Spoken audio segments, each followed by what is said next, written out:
Hi everyone, आज हम बात करेंगे जॉब वर्क यानी जीएसटी में जॉब वर्क से रिलेटेड क्या क्या प्रोविज़न है, किन किन बातों का आपको ध्यान रखना है, इसके बारे में आपको बताएंगे। ये जानने से पहले कि क्या क्या प्रोविज़न्स हैं, आपको सबसे पहले ये जानना होगा कि जॉब वर्क कहते किसे हैं। कोई पर्सन किसी दूसरे से बिलोंग करने वाले गुड्स पे कोई ट्रीटमेंट करता है या कोई प्रोसेस करता है तो उसे जॉब वर्क कहते हैं, और जो पर्सन इस जॉब वर्क को परफॉर्म करता है उसे जॉब वर्कर कहते हैं। अब जॉब वर्क एक कॉमन सा काम है, क्योंकि कई बार जो भी मैन्युफैक्चरिंग इंडस्ट्री होती हैं वो कुछ ना कुछ काम जॉब वर्क में कराती हैं, तो इसके बहुत इंपॉर्टेंट प्रोविजंस हैं हर एक मैन्युफैक्चरिंग इंडस्ट्री से रिलेटेड कि उन्हें क्या क्या प्रोविजंस को फॉलो करना है और किस किस चीज़ों का ध्यान रखना है while sending the material to the job workers. अब जो मटेरियल भेज रहा है वो प्रिंसिपल कहलाएगा और जो मटेरियल रिसीव कर रहा है वह जॉब वर्कर कहलाएगा। हम बात करेंगे कि किस जॉब वर्कर को रजिस्ट्रेशन कराना ज़रूरी है और किसको नहीं। तो एज पर डेफिनेशन जो सेक्शन 22 में सीजीएसटी एक्ट में दी है, उसके अकॉर्डिंग जो भी जॉब वर्कर गुड्स या सर्विसेज मिला के एग्रीगेट टर्नओवर उसका एक साल में 20 लाख रुपए से ज़्यादा होता है तो उसे मैंडेटरी रजिस्ट्रेशन लेना है। लेकिन जो भी जॉब वर्कर जिनका टर्नओवर 20 लाख रुपए से कम है एक फाइनेंशियल ईयर में, उनके लिए कोई मैंडेटरी रिक्वायरमेंट नहीं है रजिस्ट्रेशन की, बट वो चाहें तो वॉलेंट्रीली अपनी इच्छा के अनुसार एक रजिस्ट्रेशन ले सकते हैं। तो एज पर लॉ दो तरह के पर्सन हो सकते हैं जो जॉब वर्क कर सकते हैं। एक रजिस्टर्ड पर्सन यानी जिसकी लिमिट जिसका टर्नओवर 20 लाख रुपए से ज़्यादा है तो उसे रजिस्ट्रेशन कराना मैंडेटरी है और वो रजिस्टर्ड जॉब वर्कर कहलाएगा। और जिनका टर्नओवर 20 लाख रुपए से कम है उनको अनरजिस्टर्ड जॉब वर्कर बोलेंगे, बट जिसने वॉलंटरी रजिस्ट्रेशन लिया है वो रजिस्टर्ड जॉब वर्कर ही कहलाएगा। जॉब वर्कर का प्रोसीजर चैप्टर 21 में दिया गया है जो सीजीएसटी एक्ट में है। इसके अकॉर्डिंग कोई भी प्रिंसिपल यानी जो ऑनर है मटेरियल का वो जॉब वर्क करने के लिए मटेरियल को जॉब वर्कर के पास भेज सकता है और उसके लिए उसे ड्यूटी की पेमेंट करने की भी ज़रूरत नहीं है। एज पर जीएसटी लॉ उसे किसी भी प्री परमिशन की ज़रूरत नहीं होगी डिपार्टमेंट से, वो सिर्फ एक इंटीमेशन देते हुए मटेरियल को जॉब वर्क के लिए सेंड कर सकता है। और एक बार जॉब वर्कर से जब काम खत्म हो जाएगा तो वो आइदर उसे वापस अपने पास मंगाएगा मटेरियल को या फिर उसे दूसरे जॉब वर्कर के पास भी वहाँ से भेज सकता है। जो वापस मंगाने का टाइम पीरियड है वो ये है कि अगर वो इनपुट हैं तो उसको वापस मंगाने का जो टाइम है वो 1 साल तक का है, और जो कैपिटल गुड्स हैं उनको मंगाने का टाइम पीरियड 3 साल का है। लेकिन जो जिग्स हैं, फिक्चर्स हैं, मोल्ड्स हैं, डाइज हैं, उनके लिए वापस मंगाने का कोई टाइम पीरियड की बाउंडेशन नहीं है, क्योंकि ये चीज़ें जब जॉब वर्कर को भेजी जाती हैं तो ये प्रोसेस के अंदर लॉस हो जाती हैं, प्रोसेस के अंदर ब्रेक हो जाती है, तो इनको वापस लाना एक प्रैक्टिकली वाइबल नहीं है। तो इसके लिए कोई कंडीशन नहीं रखी गई है, तो यानी आप इसे जॉब वर्कर के पास भेज कर और इसे वापस ना भी लाएं तो भी आप इसका इनपुट क्रेडिट को यूटिलाइज कर सकते हैं। दूसरा ऑप्शन ये है कि जॉब वर्कर के पास जो मटेरियल भेजा गया है उसका प्रोसेस हो गया है और वहीं से उसको रिमूव कर दिया जाए, यानी या तो उसे बिना ड्यूटी लगाए एक्सपोर्ट किया जा सकता है या फिर उसे ड्यूटी पेमेंट करने के बाद डोमेस्टिक मार्केट में सेल किया जा सकता है। कब एक जॉब वर्कर की प्रमाइसिस को as a additional place of principal premises कहा जाएगा, कब ज़रूरत होगी कब नहीं। अब जैसे आपको पता है कि जो कॉन्ट्रैक्टर होता है यानी जो जॉब वर्कर होता है, जॉब वर्कर और जो प्रिंसिपल है उन दोनों का प्रिंसिपल टू प्रिंसिपल ही रिलेशन होता है, और जो जॉब वर्कर का प्लेस ऑफ बिजनेस है वो प्रिंसिपल का प्लेस ऑफ बिजनेस नहीं होगा।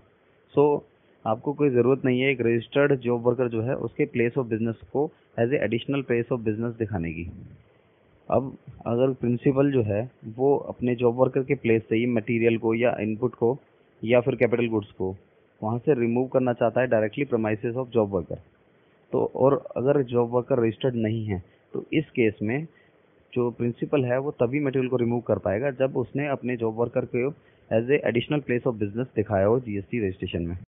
अब एक सबसे बड़ा बात यह है कि जहाँ भी आपने देखा होगा सब जगह लिखा है कि इनपुट या कैपिटल गुड्स, कहीं भी सेमी फिनिश गुड्स के बारे में बात नहीं कही।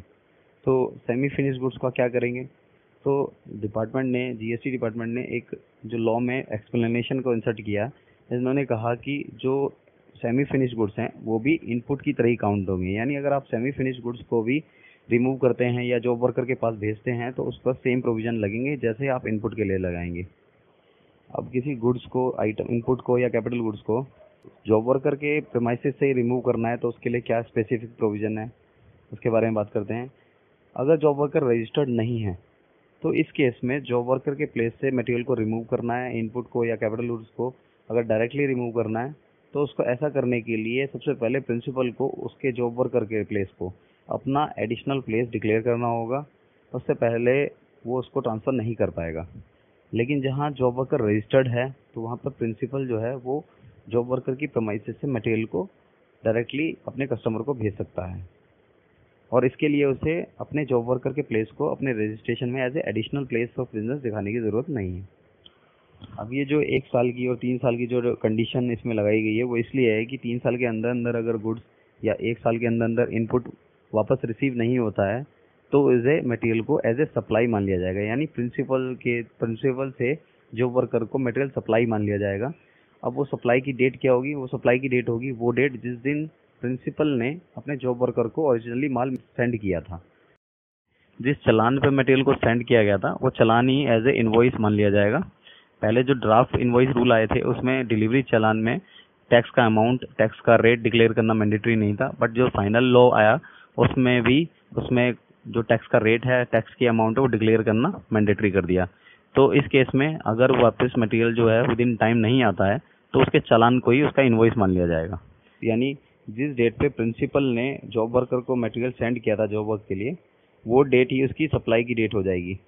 अब जब जॉब वर्कर को मटेरियल भेजा गया था उस टाइम पर एक्चुअल में टैक्स पे नहीं किया गया था, तो प्रिंसिपल की एक लायबिलिटी जनरेट हो जाएगी कि वो उस टैक्स को पे करे,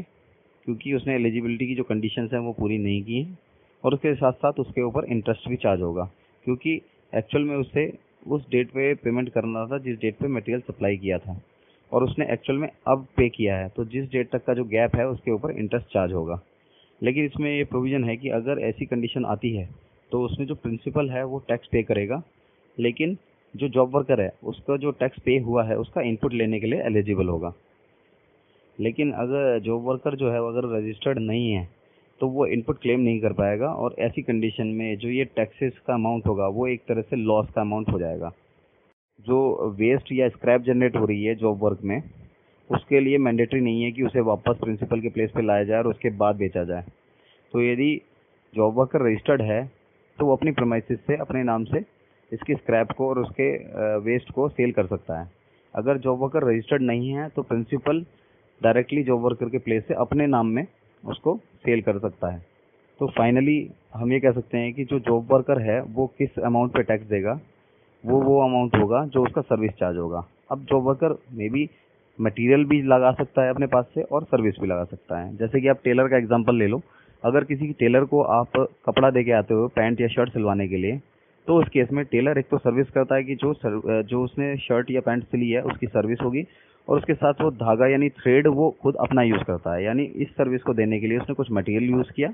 और कुछ सर्विस यूज़ की। तो इस कंडीशन में मटेरियल और सर्विस का दोनों का अमाउंट जो मिला के वो चार्ज कर रहा है, उस अमाउंट को ही इसके एग्रीगेट टर्नओवर में काउंट करेंगे, और उसी अमाउंट पे उसे जीएसटी पे करना होगा।